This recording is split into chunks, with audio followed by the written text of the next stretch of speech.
Bismillahirrahmanirrahim. Assalamualaikum warahmatullahi wabarakatuh.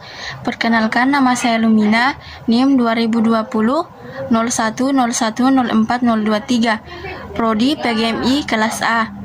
Di sini saya akan menjelaskan tentang konsep produksi, distribusi, dan konsumsi. Kebutuhan manusia dapat dikelompokkan menjadi beberapa macam. Yang pertama, menurut intensitasnya atau tingkat kepentingannya. Kedua, menurut jangka waktunya. Ketiga, kebutuhan menurut sifatnya. Dan keempat, menurut subjek yang membutuhkan. Menurut intensitasnya atau tingkat kepentingannya. Berdasarkan intensitasnya, kebutuhan manusia dapat dibedakan menjadi 3, yaitu kebutuhan primer, sekunder, dan tersier.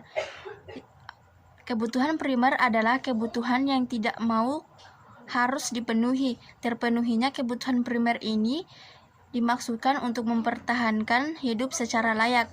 Adapun kebutuhan yang termasuk kebutuhan primer adalah makan, minum, sandang, papan. Kebutuhan sekunder yaitu kebutuhan yang akan terpenuhi jika kebutuhan primer sudah dapat terpenuhi.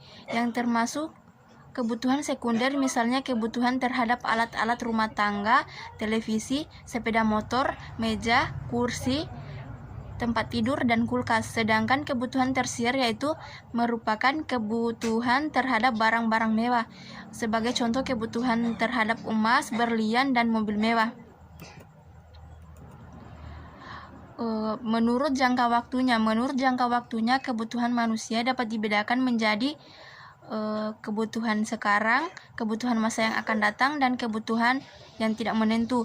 Kebutuhan sekarang adalah kebutuhan yang tidak dapat ditunda, misalnya kebutuhan obat untuk orang sakit. Kebutuhan orang untuk masa yang akan datang adalah kebutuhan yang disediakan sekarang, tetapi penggunaannya untuk masa yang akan datang, misalnya menabung untuk mencukupi kebutuhan masa yang akan datang, asuransi untuk memenuhi kebutuhan di hari tua, dan bersekolah untuk bekal hidup di masa datang. Sedangkan kebutuhan yang tidak tertentu waktunya merupakan kebutuhan yang tidak diperkirakan sebelumnya, sehingga kebutuhan ini bersifat mendadak. Misalnya kebutuhan yang disebabkan adanya kecelakaan, kematian, sakit, dan sebagainya. Kebutuhan menurut sifatnya. Menurut sifatnya, kebutuhan manusia dapat dibedakan menjadi kebutuhan jasmani dan kebutuhan rohani. Contoh kebutuhan jasmani adalah makan, minum, pakaian, rumah. Sedangkan kebutuhan rohani adalah kebutuhan yang berhubungan dengan jiwa. Sebagai contoh, kebutuhan akan pendidikan, hiburan, agama, dan ketentraman. Menurut subjek yang membutuhkan. Kebutuhan individu antara yang satu dengan yang lain tidak sama, sedangkan kebutuhan kelompok ditujukan untuk kepentingan bersama, misalnya kebutuhan keamanan, persatuan, peraturan tata tertib, dan perlindungan. Pengertian produksi. Dalam arti sempit, yang dimaksud produksi adalah setiap kegiatan atau usaha untuk menghasilkan barang, sehingga jika tidak ada wujud barang yang dihasilkan, maka kegiatan itu tidak termaksud produksi. Sedangkan dalam arti luas, yang dimaksud dengan produksi adalah setiap kegiatan atau usaha untuk menciptakan atau meningkatkan nilai kegunaan suatu barang. Suatu barang dikatakan memiliki nilai kegunaan apabila barang tersebut dapat memenuhi kebutuhan manusia. Faktor produksi. Yang pertama, sumber daya alam. Sumber daya alam adalah segala sesuatu yang disediakan oleh alam yang dapat digunakan manusia dalam memenuhi kebutuhannya. Sumber daya alam ini dapat berupa tanah, pasir, hewan, bahan-bahan tambang, dan sebagainya. Sumber daya alam dapat dikelompokkan menjadi 2 macam. Sumber daya alam yang dapat diperbaharui, yaitu kekayaan alam yang dapat diremajakan atau diusahakan kembali. Misalnya hutan dapat diremajakan kembali melalui reboisasi, hewan dapat dikembangbiakan sehingga jumlahnya memenuhi kebutuhan. Dan sumber daya alam yang tidak dapat diperbaharui, yaitu kekayaan alam yang tidak dapat diremajakan atau diusahakan kembali. Contohnya, sumber daya alam yang tidak dapat diperbaharui antara lain minyak bumi, batu bara, besi, dan sebagainya. 2. Sumber daya manusia. Sumber daya manusia adalah kemampuan atau usaha manusia, baik yang berupa jasmani maupun rohani, yang digunakan untuk meningkatkan nilai guna suatu barang. Sumber daya manusia dapat dibedakan menjadi dua, yaitu tenaga kerja rohani dan tenaga kerja jasmani. Di lain pihak, tenaga kerja dapat dibedakan menjadi tiga, yaitu tenaga kerja terdidik, tenaga kerja terlatih, dan tenaga kerja yang tidak terdidik dan tidak terlatih. Ketiga, sumber daya modal. Sumber daya modal adalah segala daya atau barang yang dihasilkan untuk dipakai menghasilkan barang atau jasa selanjutnya. Contohnya adalah uang, tanah, mesin-mesin, peralatan, kendaraan, gedung, dan sebagainya. Dilihat dari asal atau sumber modal, maka modal dapat dibedakan menjadi dua, yaitu modal sendiri dan modal asing. Modal sendiri adalah modal yang berasal dari pemilik atau calon pemilik, sedangkan modal asing adalah modal yang berasal dari pinjaman, baik yang berasal dari perseorangan atau perusahaan bank. Dilihat dari kepentingannya, modal dapat dibagi menjadi dua, yaitu modal pribadi dan modal masyarakat. Modal pribadi adalah modal yang digunakan untuk menghasilkan barang atau jasa untuk memenuhi kepentingannya sendiri. Misalnya, kendaraan pribadi yang disewakan, rumah yang disewakan, dan lain-lain. Sedangkan modal masyarakat adalah modal yang digunakan untuk memenuhi kebutuhan masyarakat. Misalnya, modal untuk membangun jembatan, jalan raya, rumah sakit, dan sebagainya. Yang keempat, keterampilan pengusaha. Pengusaha adalah orang yang bertanggung jawab terhadap suatu usaha, berani mengambil inisiatif, dan yang mengambil keputusan serta berani menanggung segala risiko. Tugas pengusaha adalah mengatur dan menentukan serta mengkombinasikan berbagai faktor produksi untuk menghasilkan barang dan jasa. Oleh karena itu, seorang pengusaha perlu memiliki keterampilan dalam hal mengkombinasikan faktor produksi alam, tenaga kerja, dan modal untuk menghasilkan barang dan jasa.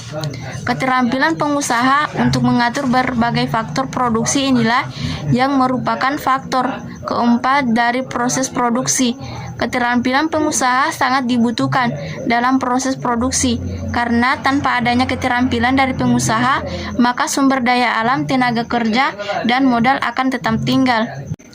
Pengertian distribusi. Distribusi adalah semua kegiatan untuk menyalurkan atau memindahkan barang atau jasa dari produsen ke konsumen.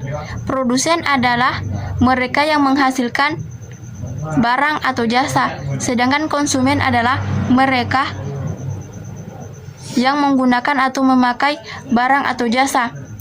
Fungsi distribusi. Fungsi distribusi adalah yang pertama, menyalurkan barang-barang dari produsen ke konsumen, dan kedua, membantu memperlancar pemasaran sehingga barang-barang yang dihasilkan produsen dapat segera terjual kepada konsumen. Saluran distribusi.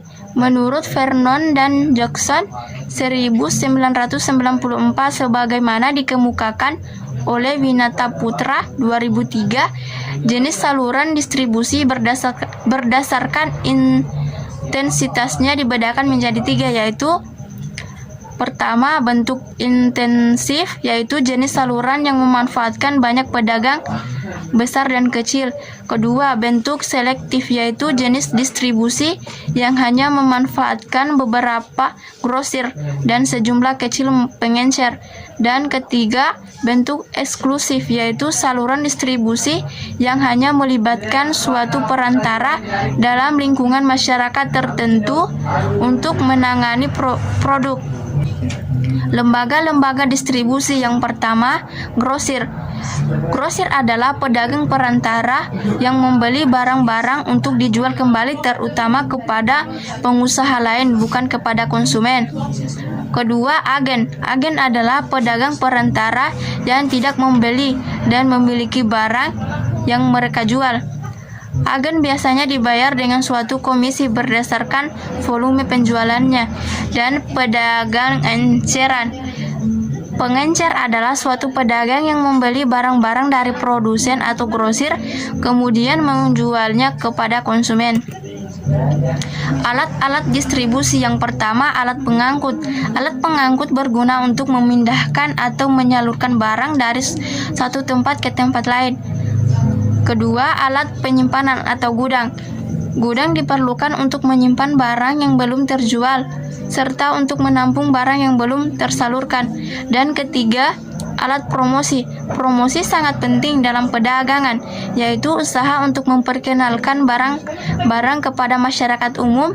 Melalui promosi diharapkan masyarakat umum sebagai konsumen tertarik, sehingga konsumen ada minat untuk membeli. Pengertian konsumsi. Konsumsi adalah tindakan manusia untuk mengurangi atau menghabiskan guna suatu barang. Faktor-faktor yang mempengaruhi orang melakukan konsumsi: yang pertama, tersedianya barang-barang yang dibutuhkan; kedua, harga barang; dan ketiga, penghasilan atau pendapatan. Nilai suatu barang. Nilai suatu barang adalah kemampuan suatu barang untuk ditukarkan dengan barang lain, serta kemampuan barang untuk dapat dipakai memenuhi kebutuhan. Suatu barang dikatakan mempunyai nilai apabila barang tersebut mempunyai kemampuan untuk dipakai atau dapat ditukar dengan barang atau jasa lain. Nilai suatu barang dibedakan menjadi dua. Yang pertama, nilai tukar. Nilai tukar adalah kemampuan suatu barang untuk dapat ditukarkan dengan barang lain. Dua, nilai pakai. Nilai pakai adalah kemampuan suatu barang untuk dapat dipakai dalam rangka memenuhi atau memuaskan kebutuhan manusia. Mungkin itu saja yang bisa saya jelaskan. Lebih dan kurangnya mohon dimaafkan. Wabillahi taufiq wal hidayah. Wassalamualaikum warahmatullahi wabarakatuh.